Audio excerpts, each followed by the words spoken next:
So now through until 2031, your commitment, and you had next year on your existing deal, of course. So we see a lot of players, Jacob, hold out for various reasons, and they're all different, even when they end up staying at their existing clubs. What was the motivation in wanting to get it done, well, sooner rather than later? Yeah, no, it's a good point. I mean, understand probably the landscape of free agency nowadays, and I'll be 10 years in the system next year, which I think makes me the unrestricted free agent, but not anymore, I guess. So for me, I just wanted to get it done. It's less fuss.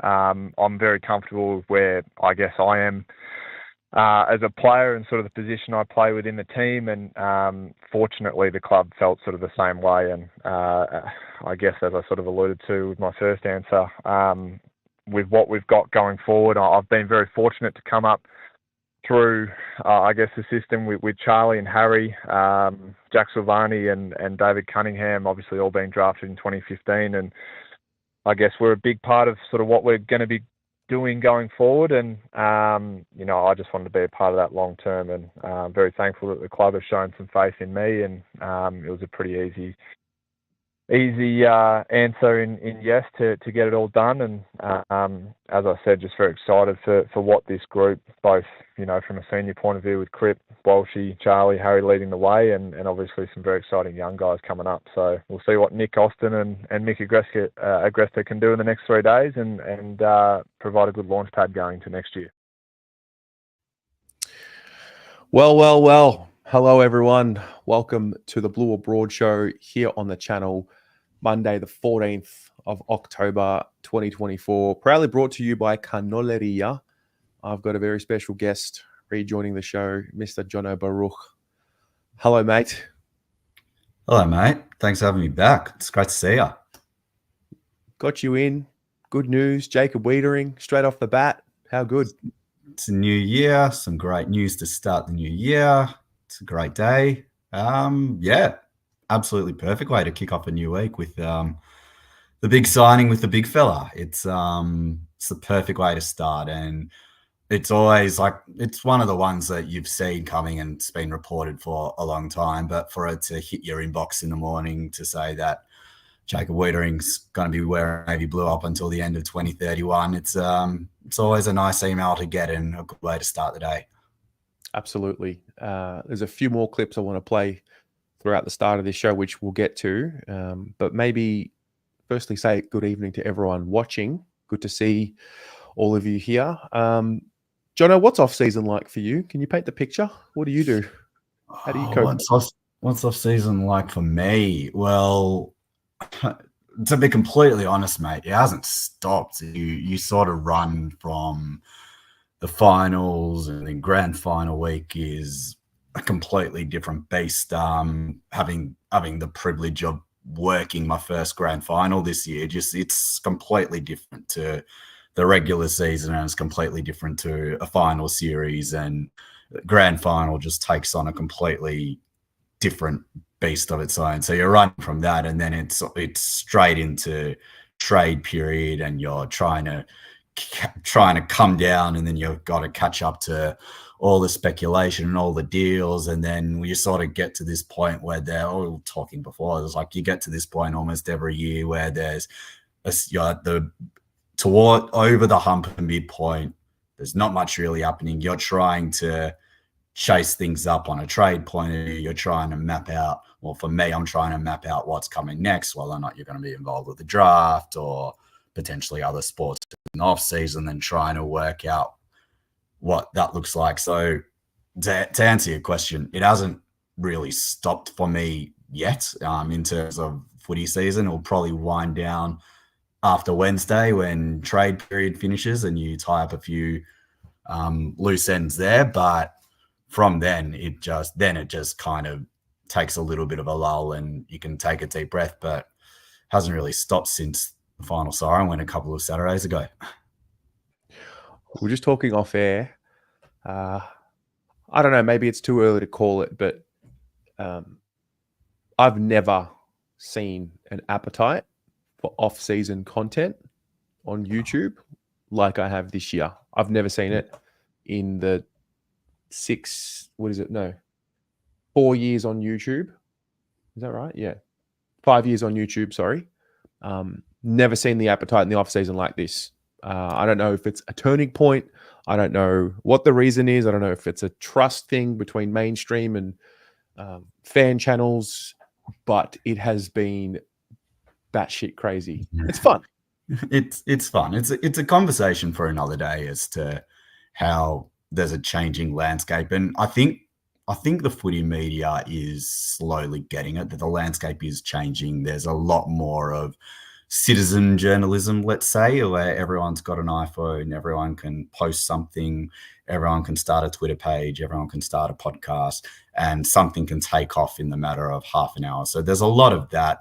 There's a lot of fan pages that are doing some fantastic work in bringing new audiences to the game and catering specific audience, just like this channel's doing amazingly to the Carlton community. There's so many different channels out there that are providing a news source, which I think some mainstream journos and news sources are becoming perhaps a bit intimidated by, in the sense that they don't really understand the changing landscape. You know, it used to be that if you were in the media, or you were a journalist. I was listening to a conversation today between Tom Morris and Nathan Buckley on SEN about it, where everyone in football media has a different role. A producer is different to a reporter, who's different to a commentator, who's different to a caller, who's different to a YouTuber, who's different to a content creator who's potentially outside the ground or doing other fun stuff with players. Everyone's got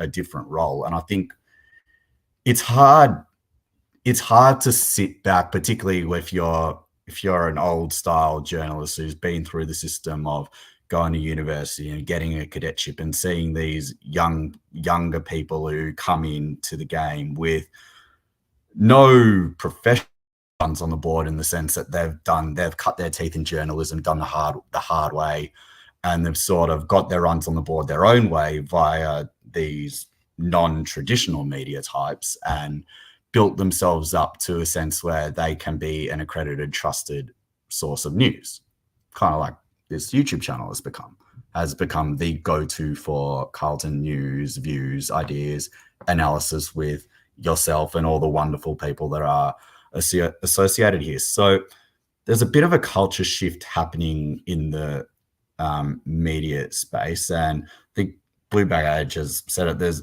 It's reporting opinion over factual content. There's some media personalities that we've come to see as staples in the footy media who have purely become, I call them talking heads. They give their opinions. They don't necessarily report news as fact. Yeah, they still have well-placed sources and contacts to provide an educated opinion, but it's not so much that they're fulfilling their role as a news reporter anymore. It's more that they've become placed in a certain role which their employer wants them to do.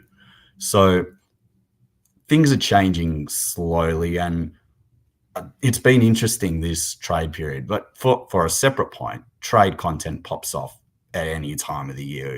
It can be round 3.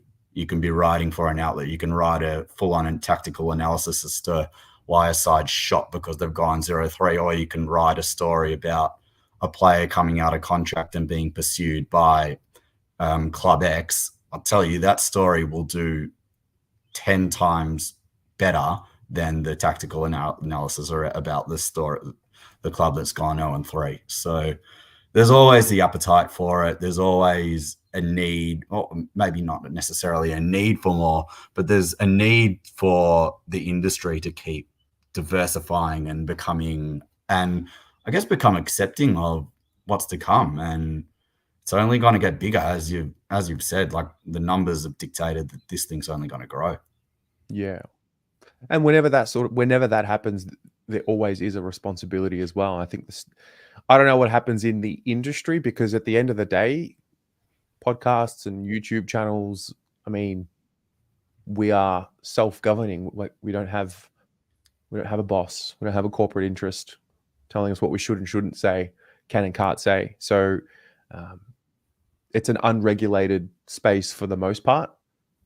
And that's always an interesting place. And that's where I think disruption happens. And so where the AFL industry goes with it and their views on it and how they integrate it into their being is exciting. But we will get more and more into that, I'm sure, Jono. It's a conversation for a later day. Oh, we can get into it later for sure. But there's a lot that's actually happened in the last 7 days. So today, where do you start? I mean, I think we start with Jacob Weitering. I think we'll start there, and then we'll go to Graham Wright, CEO, who started today, and then we'll go through trades and just updating on Houston, Owies, Kennedy, Jack Carroll, everyone. Just sort of go one by one. But I think it would be remiss of us not to give a lot of time onto Jacob Weitering. I'm going to play one more clip and then I'll let everyone gather their thoughts. And John, I'm going to ask you about your thoughts around the extension. So this is what Jacob had to say. You just heard him talk about the motivation for doing it now and signing right now. So if you're coming late to the party, Jacob has signed a 6-year extension. His contract was meant to end at the end of next year. So he signed a 6-year extension after that. This is what he had to say about stability, which has been a common theme. You mentioned the faith, Jacob, that Carlton had shown in you. That started in 2015, of course, when they took you with the first pick in the draft. But these are big decisions for players. I mean, particularly when you're in your mid-20s, and it's most likely the biggest contract you'll sign in your career. So was there ever any consideration even of having a look around? I know St Kilda's huge offer made news for a time there and might have embarrassed you a tad, but was there ever any thought to at least having a look to see where you sat? I mean, it's always a consideration when you're right in saying you've got to look at your future, and it certainly doesn't. 16 years sounds like a long time, and it certainly is, but in your working life, it really isn't. So you've got to look at your future and make sure your family's all sorted. But for me, it was a pretty easy answer in staying. I've got, faith is a word I'll use a little bit, but Vossi and his impact, not just on me, but the football club and the group over the last 3 years has been amazing. I talk about stability a little bit as well with Luke Sayers and Brian Cook and Brad Lloyd and the way they've been able to, I guess, stabilise the club off field, and that was certainly a consideration. And you see great clubs like your Geelongs and Richmond when they got it right, Hawthorn, they are stable both on and off field, and I think we're certainly getting to that stage. We've just got to, become a bit more of a consistent winning side in season, which is no secret. So I believe we've got the pieces. I believe we've got the leadership. Now we've just got to piece it all together for an entire season. And I sort of spoke a little bit, briefly towards the back end of the year on Brisbane and sort of their journey as well. And I guess they've had a lot of guys as well stick around for a long period of time. I think of Harris and meeting him, I think it was in 2014 with the AFL Academy, and clearly he's risen to become one of, if not the best key defender in the game, and now a premiership captain, and that's after sort of 6 years of making finals and falling short. So we're on a journey, and it's a good one at the moment. We're obviously hoping for the ultimate goal to be achieved, and I just want to be. Jono, when's the last time you heard the word stability said so many times around the Carlton Football Club? Yeah. Probably not in my lifetime or time reporting. But it's great. It's great to know that we're in a position now where we are stable and the players that we have aren't deterred about what could or might happen in the future. They've been through, particularly of a player in Jacob's case, has been there since when they blew it all up and has seen a lot of coming and going through. For him to say the word stability multiple times, he's seen what instability looks like. He knows what the volatility and particularly Carlton volatility can look like. So for him to be so, I want to say, certain that things are okay and he feels comfortable signing, and it's a big decision as well. You're signing, he's 26, 27, it's his big contract in his football career. he's had a lot of things happen to him, not just in his football career, but in his life. You remember a couple of years ago, he had that massive personal thing happen to him. So it's a big decision, and no doubt it's an important life decision for him. So for him to invest that back into the club that has invested so much in him, and for him to be just so assured in it, like you hear that again, the way he said it, there's like so assured in his voice that he was making the right decision for him and that he was going to stay at Carlton. And now it's up to the team to return that investment, and for him to return that investment. Yeah. I mean, to not even get through this preseason and step 1 second into 2025 where speculation will come or test the waters. Like, it's all good to say you love the club, but then to actually go ahead and turn down the end of next year, the actions marry up with the words. And no, I think the narrative around Jacob Weitering, I feel like 12 months ago, the conversation sometimes comes up, who's the next captain? And I think maybe last year was pretty evenly split between he and Walsh. Where do you sit on that now? Or is it someone else? I'd love to see Jacob captain. Like, that's just a personal view. I'd love to see Jacob captain purely because we've seen him do the job before. Well, we've seen him do the job before, but you can just imagine what it'd be like, and the way that he speaks. Like, we've both been fortunate enough to have conversations with him. We know exactly what he's like as a person. What you see is what you get. But just that assuredness, and you speak to him and he's just someone that commands respect. And you know that he's someone who can hold a room. He's someone who can, he will ask you to do something that he will not be deterred in. He will not ask you to do something that he won't do himself. That's, I think, what I was trying to say there.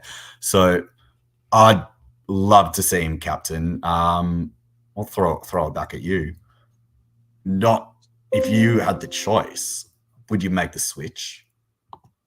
Now? Now. Not yet. Not yet. Not yet. Maybe 1 or 2 more years. Yeah. It's interesting. It's interesting. Like, I look at Cripper, and his footy's gone to astronomical levels since he's become captain. And I wonder if maybe there is a time when he's still, like, he'll be 30 this year, Patrick. So when there's still, like, in his prime years for the club to maybe, I don't know, maybe it's a discussion between him and Jacob and the senior leaders at the club, because you'd want him to play some football still at his rampaging best, where he can just be Patrick Cripps the footballer again, not Patrick Cripps the captain. And we saw just how good that could be in his early stages of his career. So yeah, if we couldn't, I was going to say, I reckon Cripps has only just figured it out. Not figured it out. Like, you never really figure it out. Like, you strive for perfection. But I think he found something this year when it came to his timing, and I think his voice. So I think, what's that? We also know with Cripper that he's always tinkering. He's always looking for something to go to the next level. Yeah. Yeah. So I'm not in a rush to make Jacob Weitering captain. I just look at him as the future of the captaincy, whenever that time will be. I think, as you said, it's a sign of a good club, or a club striving to be a good club, having all the ducks in a row. So you've got Cripps signed up long term. I'm talking leadership group. Cripps signed up long term. You've now got Weitering signed up long term. There will be a desire to try and get ahead and maybe have Sam Walsh signed up by this time next year when he comes out at the end of 2026. You never know. But so there's the desire to lock in the key pieces, and it comes back to the word stability, which Jacob used, to have the right people in the right positions, which I firmly believe that we do, both with the president, the CEO, the head coach, the captain, and the leadership group, the vice captain specifically. you couldn't ask for more to have those gentlemen leading your football club, and particularly those players, the captains and vice captains, leading you out onto the field each week. And we're not retiring anyone. We're not saying anyone should hand over the captaincy, but we're very lucky to have all of them in Patrick and Jacob. And you know that the way that they speak, they just command the respect, and anyone would be lucky to have them. Yeah. We were talking about it earlier around the, I guess, just touching back on media, and they were speculating around 4 or 5 players at Carlton that earn $1 million plus everyone else. I don't want to play the clip. Maybe in another video I can do it. But do you have a viewpoint on whether AFL salaries should be made public or not? And do you think it'll ever happen? I don't have a view. Sorry for being very boring, everyone. I don't have a view. I do believe there is some. I do believe in our sport there is room for a little bit of privacy still. But look, at the end of the day, professional athletes, whether you're player 1 or player 44 on the list, you're going to be scrutinized on your performance, however you do, however the day. It doesn't matter what you're earning when you step over the white line. Everyone's equal. There's that. There's also the sense of just how we spoke about media and social media before, and just how guttural it is at some point in time. So imagine if wages were public and everyone's like, oh, player X is earning $1 million. He's playing like an absolute, insert defamatory word here. There's so much wrong in the game at the moment when it comes to managing behaviors of fans on social media and mental health in and around the game that I feel that would only add to it. And yeah, I say I don't have a view, but I think I'm pretty against it. Yeah, fair. I think I would rather people, because people will talk about salaries regardless, in my view. And I think most of the conversation focuses on those who are in the higher bracket. And I think, without being the athlete, without being the one that's being spoken about, I would guess that I'd rather people talk about my salary if it was as it being true than talk about my salary as if it wasn't true. So, for example, I think Zach Williams is a good one. Depending on how we're feeling, if we're winning or losing, he ranges from $750 a year to $950 a year, depending on what the story is or what we're trying to get at. And that's just where I sit with it. I don't think we are mature yet as a footy world to have the salaries public. I don't think we're mature to have things that we already do have, but I do think eventually it will happen. Oh, I agree with that.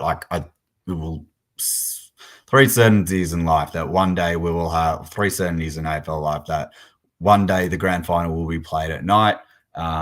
One day players will announce halfway through a season that they're leaving to go play for a new club, and AFL wages will be made public. Though you can put it in the book that all those 3 things will happen at some point in time. I just don't know if it'll happen. I just don't know if it'll happen in time for us as a footy community to sort of be really ready for it. I know some people are, and some people it's going to take a little bit longer to get used to. Fair. Another little grab here. Jacob was talking about Graham Wright, but take a listen to the bit about Rob Innes and take a listen to the end of this clip that I'm about to play, where he talks about when he's going to be back and what his off-season looks like. And look, a significant amount of change, I think, off-field as well as on. So Graham Wright obviously I think his first day might be today. I'm not sure, as chief executive elect of the club. And then Rob Innes is due to arrive as the new head of high performance as well. So have you had a chance to speak to those two, and what do you make of their appointments? Yeah, no, I haven't spoken to Graham yet. Again, Cookie's been unbelievable and was a great addition for the club in terms of getting some stuff sorted with planning for the future and the financials and the upstairs departments. Clearly he's done a a massive role there, and then sort of that succession plan to get a veteran in Graham Wright is a bit of a coup for the club. So great appointment there. And then I've spoken to Rob. I'm not sure if he'd mind me saying this, but he called me on the Monday after the grand final, which I thought was a bit too soon. Sounds like he got around to a lot of the boys from the club just to touch base and make sure we're going okay. And then he's gone away, and we'll try and get to him in November, I think. But I'm looking forward to working with him. Sounds like he's a very good operator, and clearly with the way the Sydney Swans have performed both, I guess from an injury prevention point of view, they're starting 22 playing. It's clearly a room for improvement for us. So looking forward to working with him. Pretty amazing that some of those players are already back in doing some off-season training. Have you got, what are your holiday plans, Jacob, or is that already come and gone? Haven't left the city yet. Still, I guess for me, for most players, it sort of changes. Some like to get away straight away. Some like to sort of get back into training straight away. And that was sort of my mentality, try and get as fit and lean as possible, sort of before that mid-November period, and then take a little bit of a deload break. I won't be going overseas or anything like that. So I got engaged during the year, and we've got an engagement party towards the back end of November, and then it's December 2 and we're away. So it sounds like a lot of time, sort of 2.5 months and a bit, but it goes pretty fast. So hopefully I'll try and enjoy that, and then get back into pre-season. Two things there. Number one, gets the call from Rob Innes on the Monday after the granny, straight into it. I love that. And then number two, just he's already training. He's in there right now. I'm always interested with long-term contracts and what it can do for the psychology of a player and their hunger, generally speaking. But never have I ever, and I don't think I ever will have a concern around Jacob Weitering's dedication to presenting as the best version of himself. Oh, yeah. And you just think back to his pre-season last year, how it got ruined. It was an innocuous injury, but he blew his calf to bits. So he'll be wanting to make sure that doesn't happen again and gets a full pre-season. Still had a remarkable season to finish All-Australian, but he'll want to do all the work this time. So you just know he'll be diligent enough, and he'll be working towards trying to make that happen. And then the bit with Rob Innes, I thought that my ears certainly pricked up when he said on the Monday after the grand final, thinking, wow, this bloke, I like this bloke already. He hasn't even taken a training session yet. No one's done a calf.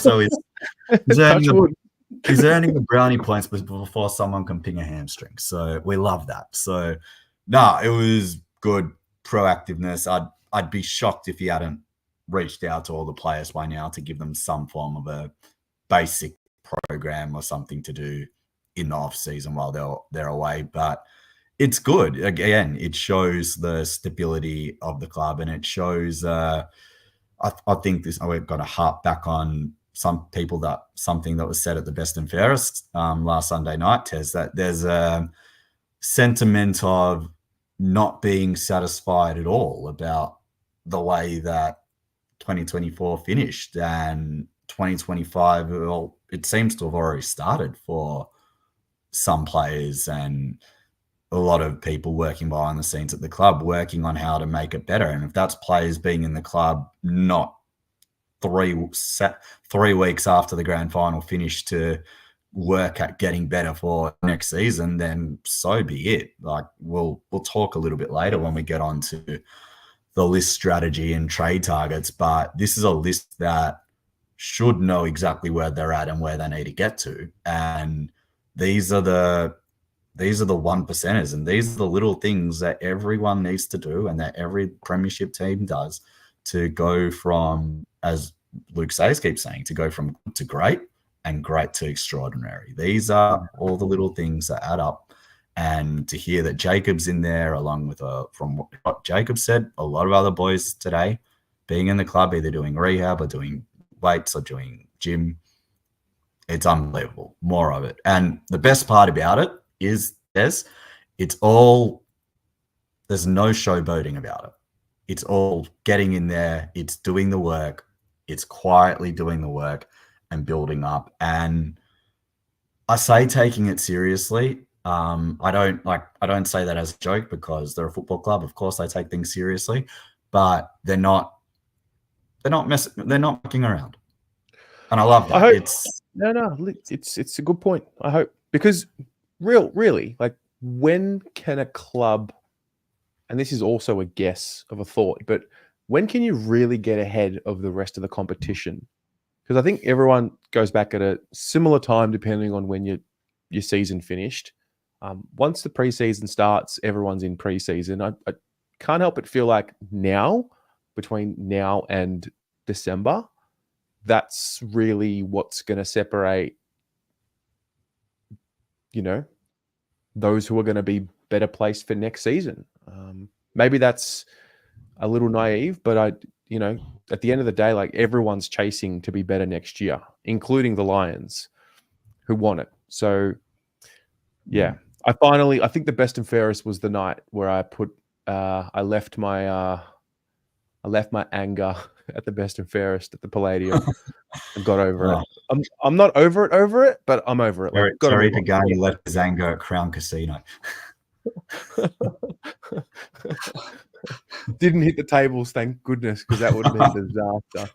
Oh god, that's a place where a lot of people leave a lot of angry thoughts. But no, I think from being there, lucky enough to be there this year. Shout out Adrian Sal for hooking me up to help me get there. I think it was good for a lot of people just to hear, like, because there've been a lot of frustrations. I'm sure you discussed this last week with Pommy or whoever you had on when you did a bit of a recap, but it was good to hear it from the top brass of the club that is just like, yeah, we weren't satisfied at all with how it all ended, and we want to get better, and we know we need to get better. I said we'll talk about the list in a few minutes, but we know that nothing is linear, nothing lasts forever. And we've got a group of players on Carlton's books at the moment who are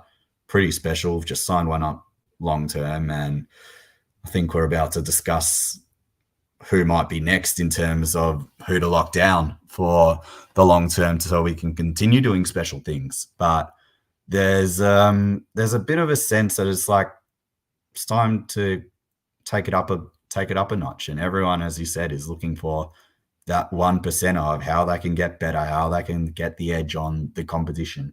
And it starts with everyone being on the same page and knowing where you're at and accepting where you're at. And when you've got a solid base, you can build up.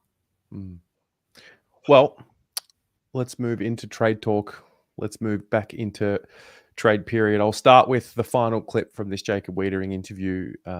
He talks about Dan Houston, he talks about Nick Haynes, and then we'll give the update as to where we're at with this pick situation / Houston story. No, nicely said. We are in the thick of the trade period, of course, as you touched on earlier, and we know the draft is as good as it's been for a fair period of time, and there's a couple of handy father-sons bound for your football club as well, and we get the, I guess, the balancing act with bringing established players in and also going to the draft and never having to bottom out again, which every club wants to do. I guess when you hear a name, it's probably less likely than likely now, but Dan Houston as a defender, the idea of Dan playing in the same back six as you, that has to hold some sort of appeal, even if it is a little bit unlikely, Jacob. Yeah, no, it certainly does. It's funny nowadays. I don't know when it sort of became this way, but sort of the trade period it's very exciting now for most people to sort of sit back and watch and see what unfolds. Clearly, list managers are holding their cards very close to their chest, and we've been a big part of that, I guess, as a club over the last couple of years, trying to bring in some guys. And I mean, Dan's another one. He's a super player, multi-time All-Australian, and clearly, very important to Port Adelaide. But again, you've sort of just got to let everything sort of fall into place. And honestly, it's been quiet, obviously, the last sort of week, but I'm sure the fireworks will start to go off in the next 3 days. But I'm really not sure where it's heading myself. I was surprised at our, a couple of pick swaps, and you just don't know what teams are thinking and what teams are brewing. So exciting for us, but again, to get a quality person and quality player would be great. But we're getting that with the Cannoleria boys who've trained with us for a little bit, and maybe a few more draft picks, so we'll see. Yeah, and Nick Haynes, have you had a chance to catch up with him as yet? I haven't caught up with him personally yet, but exchanged a few messages, and again, sounds like a quality person, clearly an unbelievable player for the Giants, and hopefully he can replicate that with us, and I'm sure we'll give him that opportunity to do so in a defence that, hasn't probably had a whole lot of continuity and chemistry over the last couple of years, and we've sort of had some really, really good patches as a team defensively, and then some poor patches. So he certainly he'll add to that, and hopefully, as I said, sort of replicate that form that he had at the Giants. So, Jono, is this a fair way to sum up the Dan Houston story?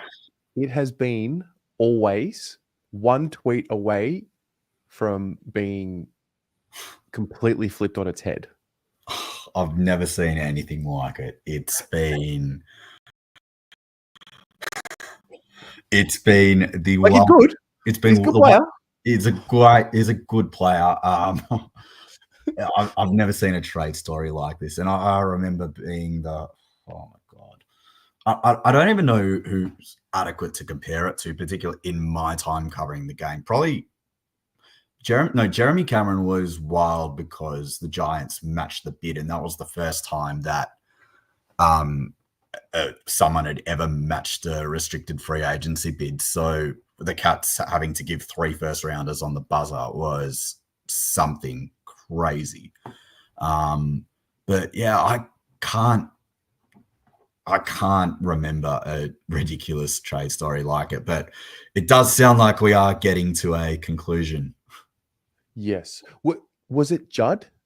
When was the last time a player had 3+ teams making offers to make it happen? Yeah, Judd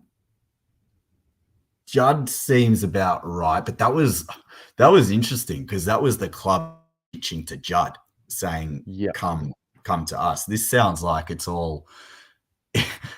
It sounds like this has been clubs pitching to the Gold Coast, not even Port Adelaide for Dan Houston, but it's just saying like clubs going to the Gold Coast and saying like, hey, so we know everyone else wants this pick, but we'll give you this for this pick. And if you give us this for this pick, we might go, that's a Port Adelaide for their player. We might use it for someone else, or we might just take it so this club can't have it. It's wild. It's been amazing. Absolutely wild. It's amazing. Well, it's been wild. If we circle back just before what we saw today, so the Blues, actually, I played the clip last week on the show and also in a video. Austin made it really clear they wanted another pick between our current pick, which was 12, and their next pick, which at the time I think was 34 or 36. So we get that 12 and 14. The debate has then evolved into the 3 choices that we have. Go to the draft with both of those picks. Pick some really good players. Toby Travaglia's name gets thrown up. Traino's name gets thrown up. Then there was maybe make a deal for Dan Houston, include pick 14 and something in a package or a straight swap, whatever. Or the other option, which I think has become more and more popular today anyway, is use 12 and 14 to maybe surge up the draft, get to pick 3-ish. And if that's the case, then that means we're, first of all, out of the Houston race, unless you want to trade pick 3 for Houston, which I don't think we would do, or both picks for Houston, which I also don't think we'd do. And go for pick 3. So my question is, what do you... I mean, there's what you prefer and there's what you think will happen. Like, what do you think will happen? Are we going to go to the draft with 12 and 14, or do you think we're going to land pick 3 and therefore identify a specific kid that we want? what I want to happen and what I think is going to happen are two different things. What I think's going to happen is I think we're going to end the trade period with 12 and 14, and then, because remember, you can trade picks from now up until National Draft Day, essentially. So I think, and then again on draft night. So I think there's a chance that we're just going to keep knocking on West Coast door with the 2 first rounders and say, do you want these two to go and us go to pick 3? Because if the reports are right that we're in love with Finn O'Sullivan and we want to get him to the club, for those who don't know, he is Sam Walsh's cousin. So if there's something already in the Walsh gene pool that we can get with Finn O'Sullivan, then absolutely do it. But then there's also the talk about potentially future-proofing the list and Austin said he wanted to get a couple of kids in along with the Campo boys. And then there's also the idea of, and this is the part that I've really wrestled with, and I want to have this discussion with you as to about is not being in the Dan Houston race fully great for the here and now. So I found myself this week, mainly since maybe mainly since I was daydreaming in Yom Kippur davening on Saturday, just about whether or not this is a good idea or not. I love that I found myself, it's a weird mix of being okay with it and also really disappointed. I love that we're not deviating from the plan. We're not deviating from the guidelines that Nick Austin has set at the start of the trade period and saying, we want to go to the draft. We don't want to hamstring ourselves into being caught in a position with our list, but at the same time, we want to be open to bringing in good players. So is there, and I get there's a balance, but what is the balance between protecting your list and future-proofing your list for years to come with the knowledge of what is down the line with future trading, academies, Tasmania, potentially to Tasmania on the agenda too, or striking now when you have the chance to go win a premiership? We saw from last year and this year, things didn't really go our way this year, but we've seen from this year that we have a list that's capable enough to win a premiership. And even though he didn't say the words out loud, all the noises, particularly last week, was Dan Houston wanted to come to the Carlton Football Club. If a 2-time All-Australian comes knocking on your door and saying, hello, I want to play for you, and you're in the premiership window, why wouldn't you try and make that happen? Well, I think there's also another misconception around this story, right? So I've seen a bit of commentary. It's like, oh, well, why would we go, like, who are we going to draft with pick 12 or 14 that's going to do what Dan Houston can do next year? And I think that's a very short-sighted way to look at things. It's not to say that pick 12 and 14, or if we trade up to pick 3, will come in and be Dan Houston. They will be themselves. We're not an old list. We are a team that I would argue is in the window. Weitering's 26 years old. So it's not like, you know, Jacob, Harry, and Charlie are 30 plus just yet. And it's like win now because they're at the end of their prime. It's a different conversation. We're not an old list, but I'd put to you that we're a list that is on the clock. It might be the very start of the clock and the start of the premiership window, but this is the time where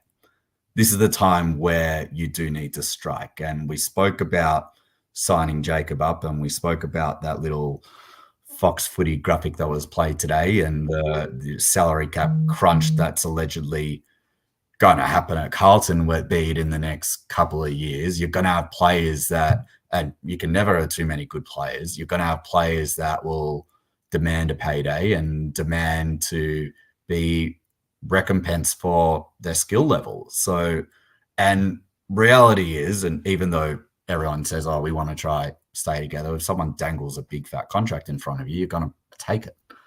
And if that's from another club, you'll have to consider it. So the question I put to you is like, if we have a list that's ready to go now and we have the opportunity to add another prime blue chip asset to it, why wouldn't you take the punt? And you can worry about the following year when it comes. You know you're going to get 2 quality boys in the Camporellis. Anyway, Do you though? Well, that's the other thing. The draft, you don't know what you're getting in the draft. You hope that that's when you back in your coaching and your development to really put in the yards to make sure that you get players out of them. Well, I think priority over Houston in this case is get De Koning signed, or Jacob and De Koning. I mean, everything's about priorities. I think Jacob and De Koning getting them locked away and signing them to their long-term deals comes first. Adding quality is important, no doubt about it. But also the timing of it is more important in my view. And then the other part, which is a very hard concept to think about when you're a fan and you just want to win now. And trust me, I want to win yesterday and in 2021. But I also want sustained success. And I'm happy to sit with a bit of delayed gratification. I mean, it's not like we don't have kids coming through. Ollie and Cowan, for example, 19, 20 years old. Yeah. They've just had a couple of years in the system now, and they've actually put themselves in a position where, I mean, they're reliable on the list, reliable young boys. Ashton, we see glimpses. We think he's got the it. In a really curious and in a really interesting twist, Nick Austin, who has a job where you would argue he needs to be more conspicuous in the way he speaks, has been upfront, done exactly what he said he wanted to do. And this is from a guy who's at a club that we criticize a lot for not being transparent. I think he's done exactly what he said he was going to do. And again, in a role where you can forgive him for telling a little white lie or two to move the narrative somewhere else. So list managers and recruiting managers are the most they're the most dead bat. Like they'll leave so much outside off stump and just completely dead bat you straight back to the bowler. Nick Austin's been giving you, and he'll love these cricket analogies, Nick, because he's a pretty good, damn good cricketer too. He's playing shots. He's giving you exactly what you want. From a media point of view, he's probably giving you the most out of all the list managers in terms of what their intentions are and what they want to do with all of it. So it's a full props to him. And then I think to ask you, I mean, let's just say Dan Houston. Okay, cool. Yep. Someone's coming out of that team. Everyone wants to put games into Cowan. They want to put games into Kemp. You're not dropping Sard, Newman, Weitering, McGovern. Who else is there? Did I say Nick Newman? You did say Nick Newman. Yeah. So there's also that reality. There's also that reality, but then you think about it. It's like, okay, how can we better utilize our weapons?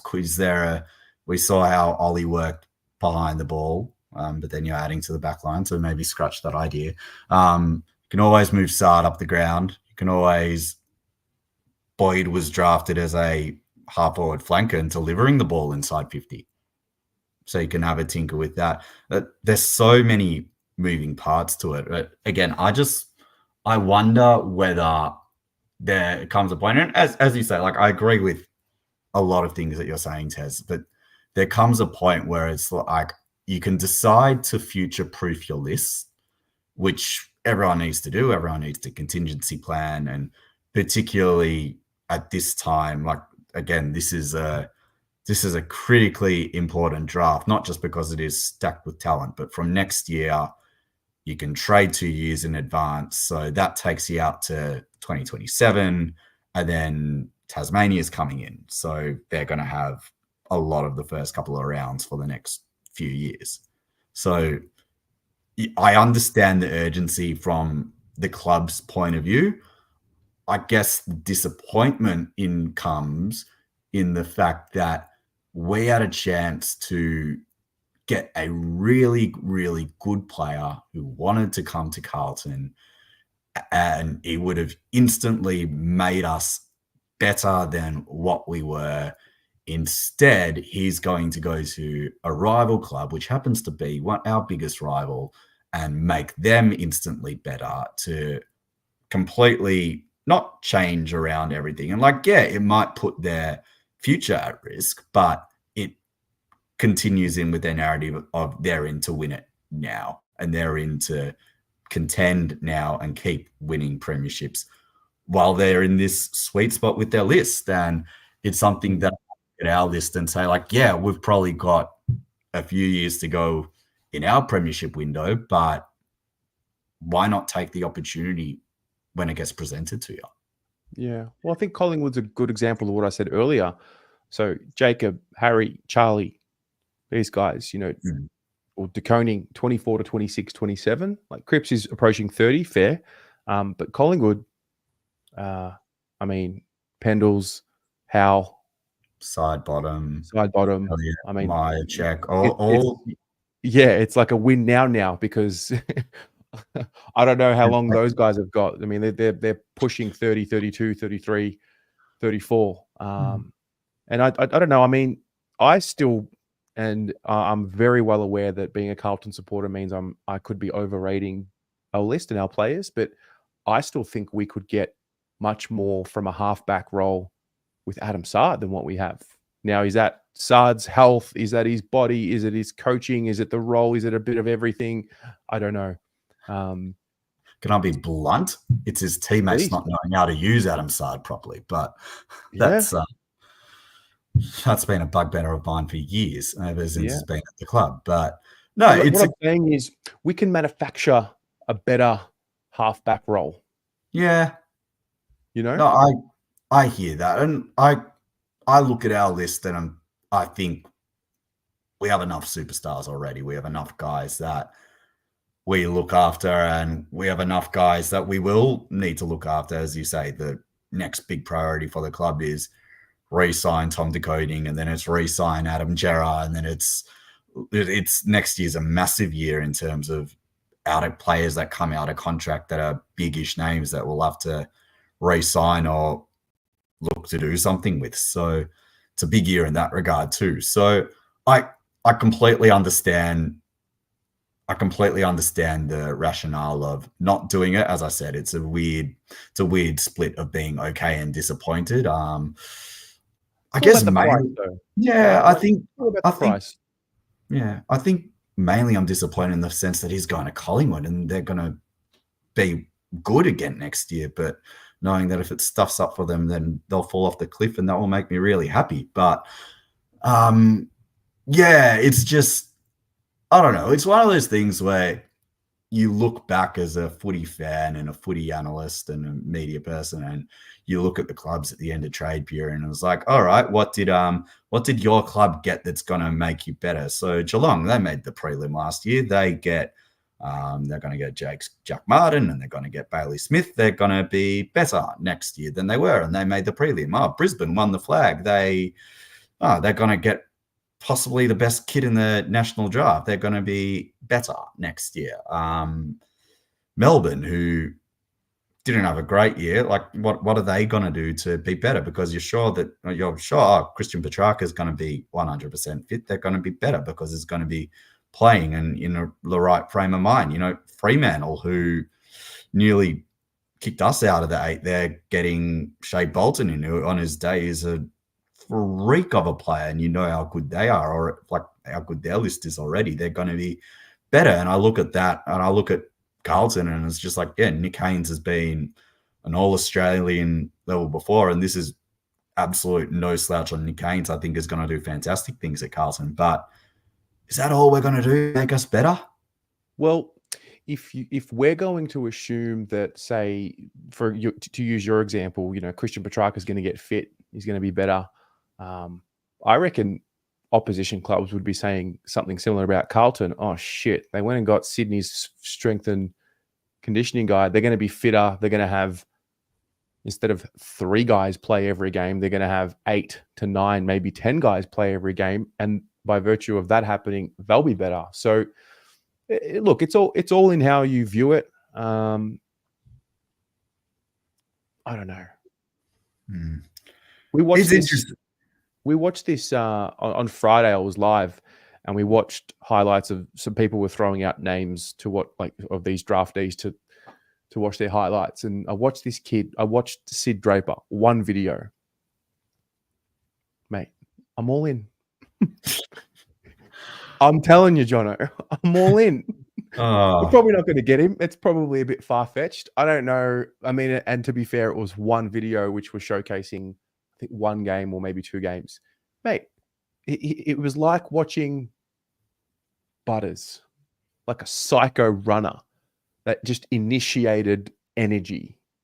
And I just pictured him straight away, like linking up with Sam Walsh. I'm like, oh. But again, who knows what's going to happen? There's very few things I trust in this world, and very few people I trust in this world. But I'll tell you who's one of those people that I do trust, which is really fascinating. Nick Austin. Oh, yeah. No, I trust him. And again, because he has done exactly what he said he's going to do. How did you react to when that news landed on Friday afternoon that we'd gotten an extra pick? Because I was thrown. I didn't think that. One, I didn't think Hawthorn would do that, but I loved the fact that we were involved. Honestly, my reaction was, oh, okay, something's cooking. Yeah. And I think what you said earlier rings true as well. Like, I'm kind of thinking, oh, maybe we're going to make this play for pick 3, but at the end of the day, whether we do or we don't, let's just say we don't. Let's just say we get to Wednesday and we still have pick 12 and 14. You're right. Get to draft night, make a live trade. If someone slips that is in our sights, we can make a trade live on the night and make it happen.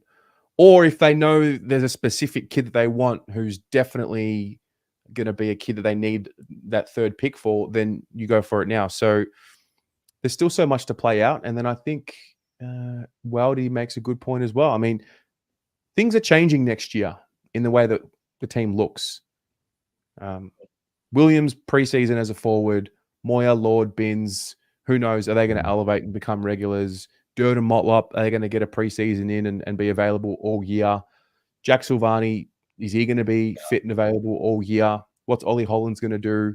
Cottrell's going to be back in the side. Fogarty's going to be there, So there's a lot going on. It's a lot going on. And Brody Kemp apparently is going to train with the forward group. There's just a little nugget that I've heard over the past week. So that's another interesting thing to sort of have a look at this season. So there's a lot of things changing. And I agree, thinking about what you said before about how other clubs view Carlton and things, is just like they were 5 goals up in a prelim final. They were gassed and they ended up losing that. And then they were 6 points clear second on the ladder with 6 rounds to go, and then all got hurt after they were battling health problems all year. So if you can get that right, like it's interesting, the power. Sometimes as footy fans, we play mental gymnastics a lot, thinking about our club and what other club and our other opposition clubs and supporters are thinking of us. So sometimes it's just easy to just sit back and just go like, you know what? Everything will be okay. Yeah. We just need to worry about our little patch of grass for the next 6 months, not worry about what everyone else is doing. And then when it comes down to playing games again, we'll worry about the opposition. Yeah. So that's the chat about Houston and the picks, which did we get anywhere? No. Yeah. But that's the thing, right? But that's the beauty of the conversation. Like it's, yeah. That's the beauty. I've got another one for you. Matt Owies. Yeah. What a polarizing story. What a fascinating story. List squeeze, cap management, etc., etc. It is what it is. Today there was a report that it's essentially it's done. Like I think Sammy Edmonds said the door is shut. It's not happening. I honestly thought when this story came out at the start of the period, I thought, yeah, a little bit of this, a little bit of that. Kennedy, Lewis Young, go have a look, and then eventually they'll come back. And I just thought it would be the same with Owies, and no, he's gone. Yeah. It just smells. That's probably the best way to put it. It just smells like there's something. There's got to be. I'm not gonna speculate because I don't know any. It is what it is. It'll come out when it comes out. No, but at the same time, we spoke about future-proofing the list, and this is the club putting the belief in the guys like Motlop and Durden and Lockie Fogarty, who are younger guys than Matt Owies. You can point to numbers and say, Owies kicked 33 goals this year, and like numbers-wise behind Charlie and Harry, he's kicked the most goals for Carlton percentage-wise in the last 2 seasons. What on earth are Carlton doing? Then there's also the whole thing that Matt Owies probably only started playing football again when he was 19 years old, and after a massive break, whereas Corey and Jesse and Lockie and these guys, and I don't know, maybe one of the young draftees that are a midfielder and played midfield all their life, and this is Carlton, we draft them and say, you're a forward pocket now, because that's exactly what you do, who have played football all their lives, who have gone in and they'll be a better player than Owies. Like, we've seen what Owies can do. He's got his limitations as a footballer. Yes, everyone does. So are they backing in the young guys to provide more than Owies down the stretch? I think so. I think we've all probably seen what the best of Matt Owies is and can be, and if he can find a deal, then that's fine. Yeah, good luck. Absolutely. It's just 2 months ago we were talking about, wow, what a development story. The club hasn't had one in so long. Yeah. But it is weird, and you're right when you say it does smell, particularly when he's the one that's always getting in the opposition's face and pounding the chest and pointing at the logo and showing how much he loves playing for Carlton.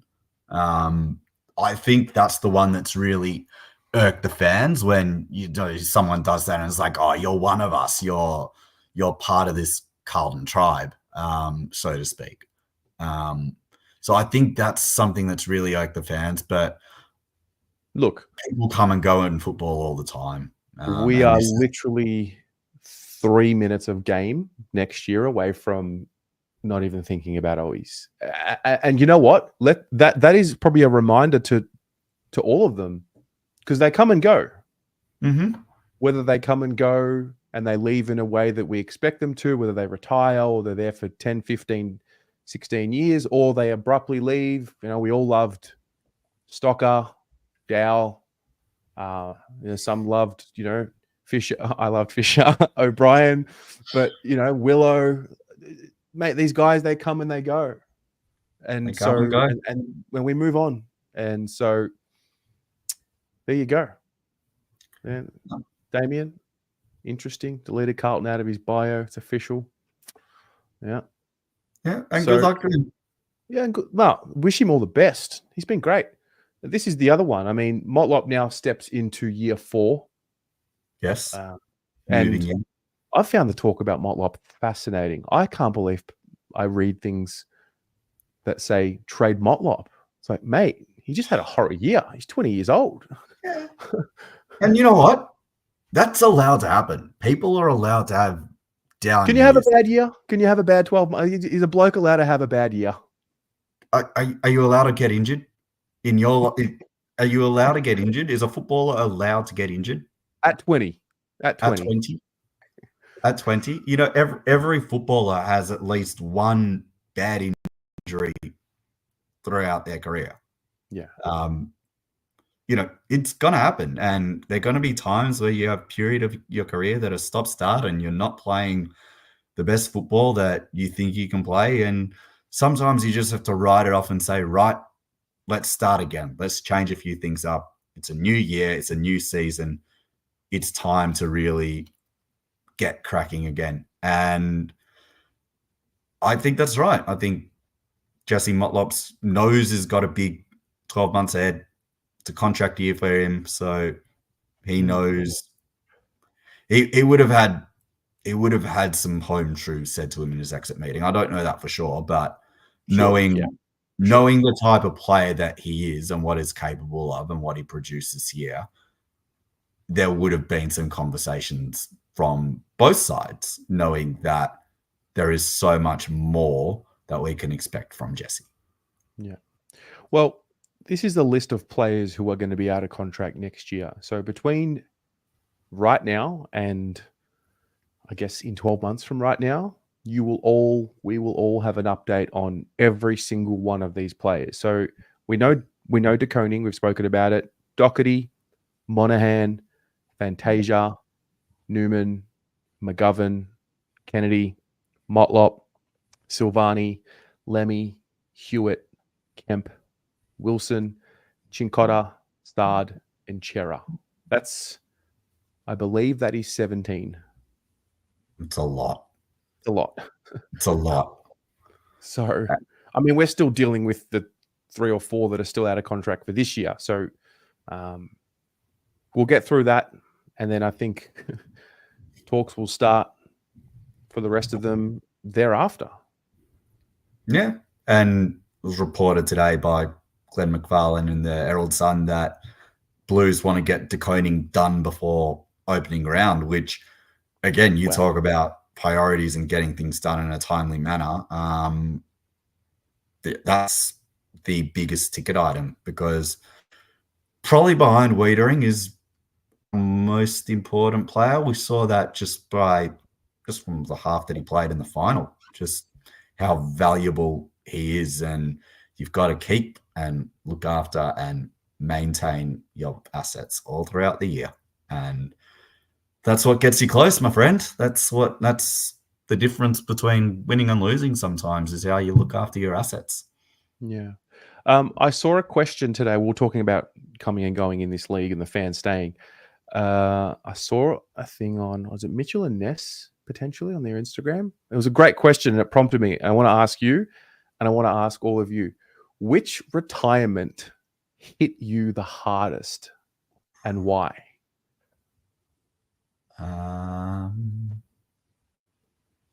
Which retirement hit me the hardest? Yeah. I've got 2 answers. I've got one that hit me hard, and I've got one that didn't and still doesn't sit well with me. Okay. So the one that hit me hardest was Juddy. And I can tell you where I was and what happened and my instant reaction and what happened in the day after when Judd retired. I was at uni, I was doing my group assignment, and then it done the knee on the Saturday, and we'd all sort of known that this was going to be the end. But until something's confirmed, right? You're always hoping for that a little bit of no, it's not the end. He can come back. Surely not. But when that hit, it was I remember it vividly. I was doing this group assignment. We were sitting in this cafe in the city, and I was in the middle of speaking about, I can't remember what subject it was. And the guy I was doing the group assignment with just had no clue about footy or no care about footy. And I stopped mid-sentence. I read the line that Chris Judd has today announced his retirement from AFL football, and I just stopped. And it's just is that meant to be a big deal? Is that big? And I just turned to him and I was just imagine your favorite soccer player in the world who couldn't play football anymore because his body's stuffed and he's giving it away. And I was yeah, I'd probably cry. And I'm yeah, I'm about to cry now. So I can remember that. That was that's probably one that hit me hardest. And then the one that probably doesn't sit well with me now is, and still like hurts me, is Simo. Probably because that game against Brisbane.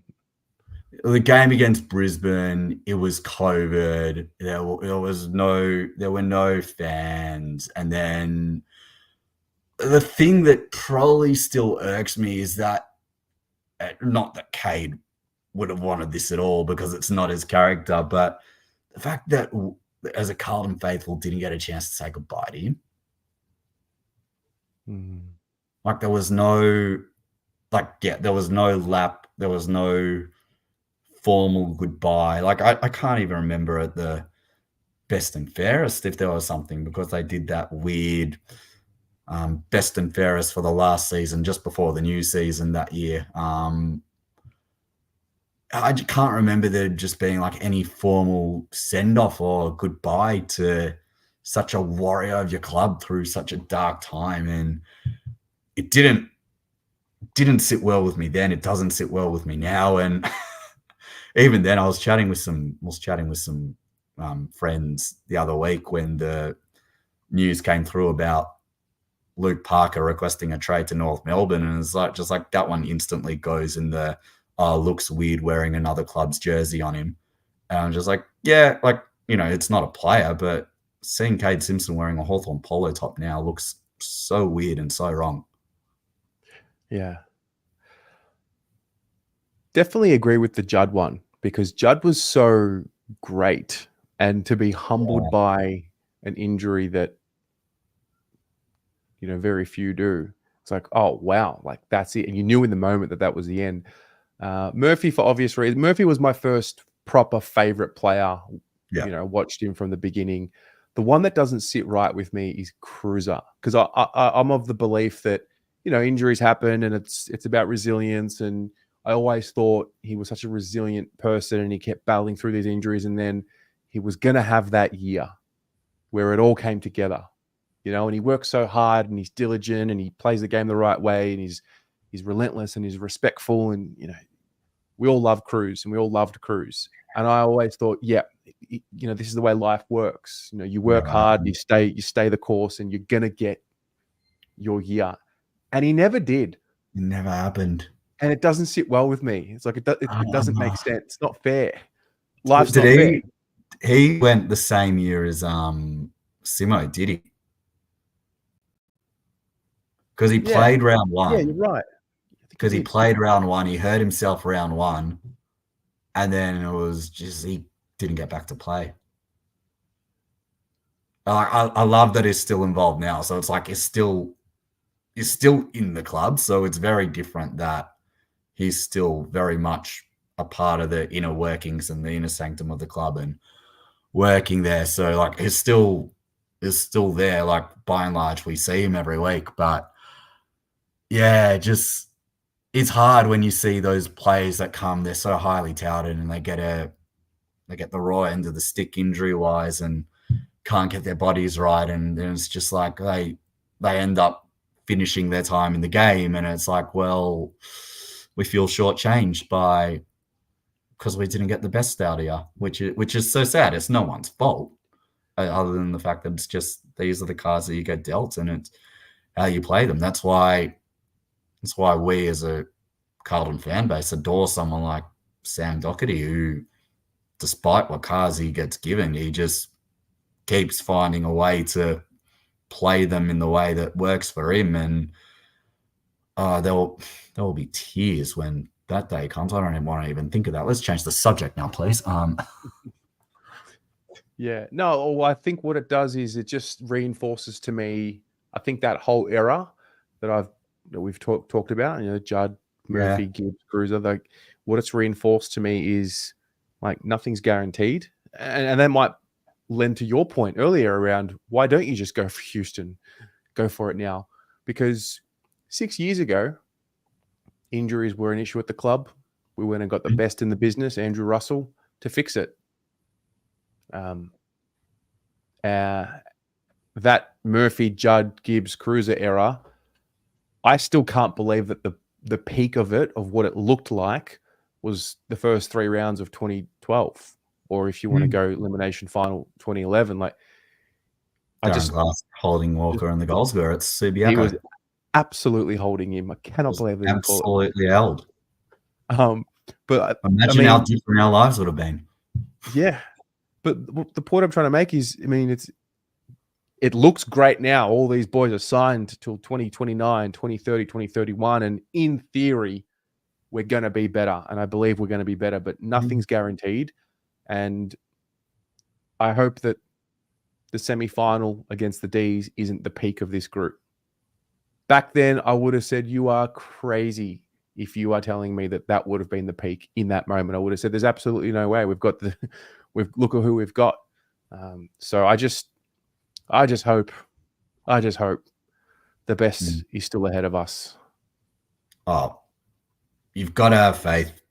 You've got to have hope. Hope is mandatory in every situation. But and this is part of the point that I was alluding to before, when does the hope turn into a sense of desperation? Like I don't want to harp on it. Like, it's getting to be 30 years since they've lifted the cup up. It's almost more than an entire generation of Carlton supporters who have grown up and haven't seen a flag. So, and like I'm conscious of the fact that it's like, you know, I'm born in March 95.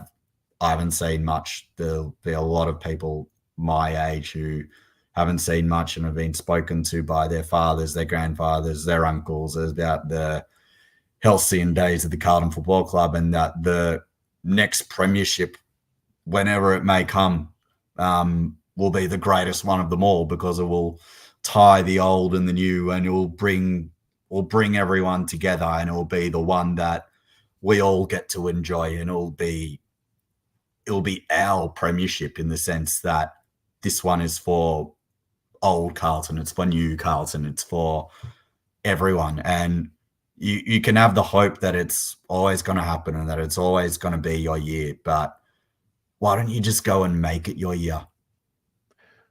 That is a quote that Jake, I don't know where he said that today, but he said, I can't remember where I read it, but he specifically said, our window is now. We just have to go and take it.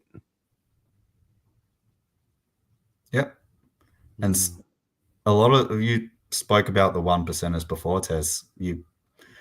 In football and in life, you have to create your own luck sometimes. And whether that's going to get a player or doing something different, you've just got to find something that is your little bit extra, and you've got to create your own luck. If something's not there for you, just go make it yourself. Go fight your way in and go fight your way. And, you know, in a football sense, go and fight your way through to not being 60 points down before halftime in an elimination final. Go fight your way into maintaining that 5-goal to nothing lead when you're up in a preliminary final. It's those little things, and sometimes you need that little bit of luck to go and fall your way. Well, instead of waiting for it all to happen, go build the road. Yeah, I mean, luck meets those who prepare for it through consistent work. So, have we covered everything? Well, we Jack spoke Carroll? about. Did you want to talk about Jack Carroll? Yeah. I don't know what's going on there. Like, it's no update. Or do you have an update? I don't have an update aside from when I saw him at the Best and Fairest, and from the vibe that I got, it sounded like he would be back there next year. I can understand the chat around him wanting to potentially go home for some more opportunities, because you list the starting midfield, or you do your back of an envelope best 22.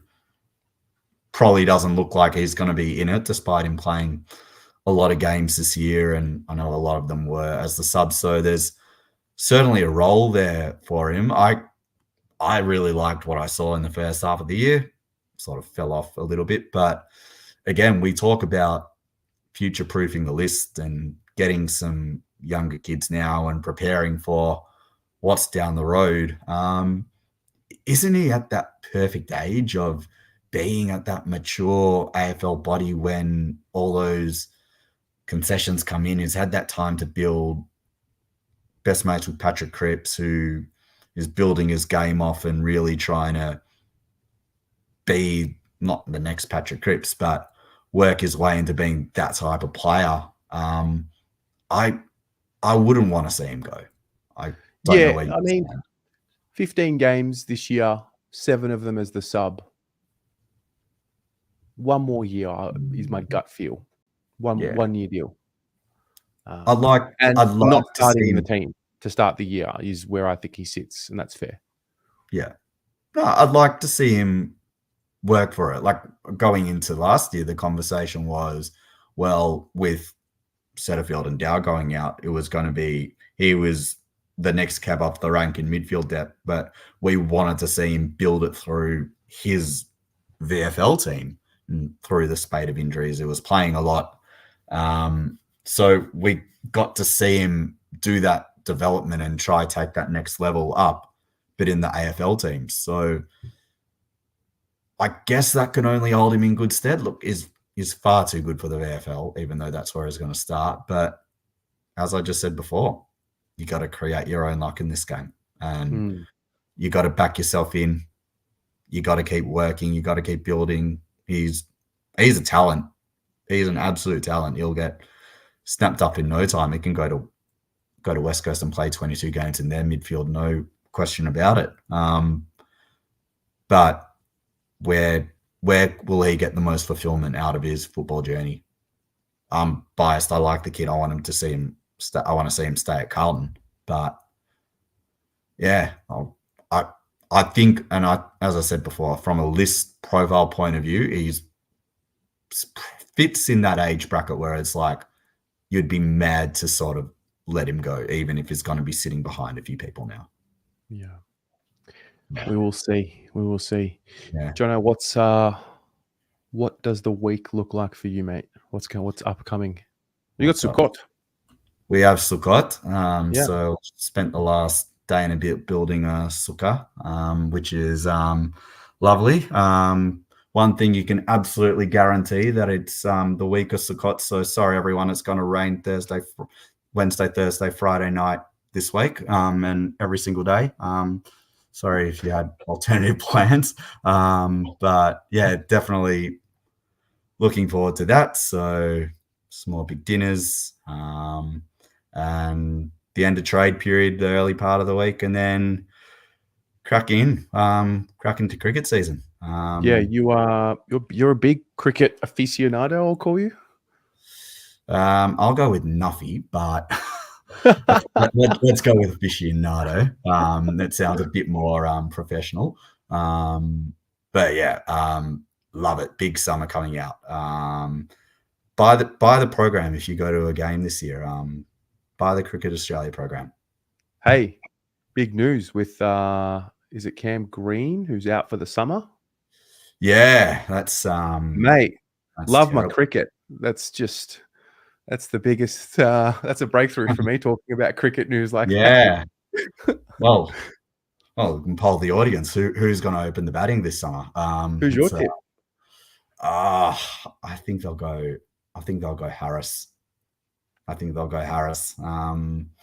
He's done his thing again to where he's made 100 at the start of the Shield round, and I think they'll start with him, and then they might throw the kid in a little bit later. The New South Wales kid, Sam Constas, who everyone's talking about. It'll be interesting. Freak. Sorry? The Greek freak. The Greek freak. Yeah, it'll be interesting to see. And yeah, get well soon, and Greeny. I need you. Amazing. Well, mate, thanks for joining. Always good chatting with you. Hope you enjoyed it. Ladies and gents, thanks for being here. Hopefully, we are seeing each other tomorrow morning with an update Or actually, maybe we don't want an update. Maybe we just want to stay as it is. Maybe we just want to have pick 12 and 14. But I wouldn't mind just, getting to pick 3, getting that boy Sid Draper in, There's a putting him in there couple with of, Walsh. I'd Just love to going. say there are a couple of twists to come, but I don't know if we could handle it, to be honest. One thing's probably for sure. There is one more Dan Houston Twist. Carlton is not over tweet coming from someone. There has to be. If you were to frame a market, who's it coming from? You'd probably have Edmund $1.30. Cal would probably be $1.70. Mitch $2.10. That's probably it. If you were to frame a market. Oh, mate, it's amazing. All right. Good night, everyone. See you tomorrow. Go Blues.